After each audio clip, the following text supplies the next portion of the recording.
আমরা নিজেরা পণ্ডিত হতে পারি নাই, কারণ মাধ্যমে শিখতে হয়েছে, তাই না? এই জন্য আল্লাহ তাবারক ওয়া তাআলা তার হাবিব মুহাম্মদ রাসূলুল্লাহ সাল্লাল্লাহু আলাইহি সাল্লাম মানুষের জীবনের গঠনার্থে, মানুষ ছিল অন্ধকার জাহিলিয়াতি যুগে, ওই অন্ধকার দূরীভূত করার জন্য আমাদের একটা সংবিধান দিয়েছেন। সংবিধানের নাম কি বলেন তো? কোরআন। এই কোরআন আমরা শুধু রমজান মাসে পড়ি, আর বাকি মাসে খবর নাই। আসলে কোরআন তো শুধু রমজান মাসের জন্য না, সব সময়ের জন্য। বলেন, সব সময়ের জন্য। শুধু কোরআন পড়ার জন্য না, কোরআন মানার জন্য। কোরআন মানার জন্য আগে বুঝতে হবে। আমরা কোরআন পড়ি না বুঝা, আমরা যে সূরা ফাতিহাটা পড়ি,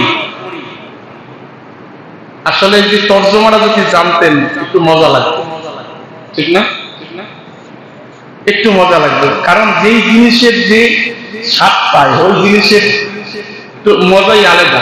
আর যেই জিনিসের যতই কিছু হোক না কেন, স্বাদ না পাইলে ওটার কোনো মজা লাগে না। কোরআনের যখন একটু স্বাদ পাইতেন, তর্জমা পড়তেন, তখন একটা মজাই আলাদা লাগে।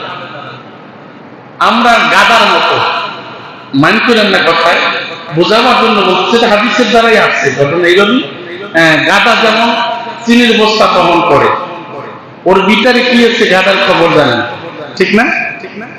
ও শুধু বহন করতে পারে, কিন্তু ওর মালিক যে ওরে কি দিছে এটা জানে না।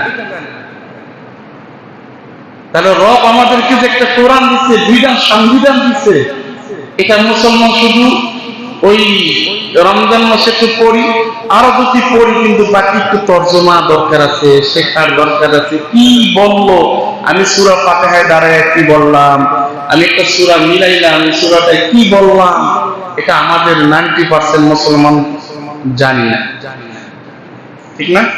এই জন্য বলছে রবের পক্ষ থেকে এমন একটা বাণী পাঠাইছে, যার নাম হচ্ছে কোরআন। আর এই কোরআনের ধারক বাহক কাকে পাঠাইছেন? যে নবী মুহাম্মদ রাসূলুল্লাহ সাল্লাল্লাহু আলাইহি ওয়াসাল্লাম। সমস্ত নবীদের সংবিধান শেষ, কিন্তু আপনার আমার নবীর সংবিধান আজও আছে, কিয়ামত পর্যন্ত থাকবে, হাসরে মিজানে পৌঁছিরাতে থাকবে। এমনকি আপনার আমার আল্লাহ তাআলাও এই কোরআনুল কারীম তেলাওয়াত করে শোনাই। সুবহানাল্লাহ। 104 খানা কিতাব, ভালো করে বুঝেন, 104 খানা কিতাব। 100 খানা হয়েছে সহিফা, 4 খানা হলো কিতাব, তাওরাত, ইনজিল, জবুর, কোরআন। তাওরাত নবীরা চলে গেছে, ওটা বাদ। ইনজিল নবীরা চলে গেছে, যার উপরে নাজিল হয়েছে, ওটা বাদ। জবুর যেই নবীর উপরে নাজিল হয়েছে, ওটা বাদ।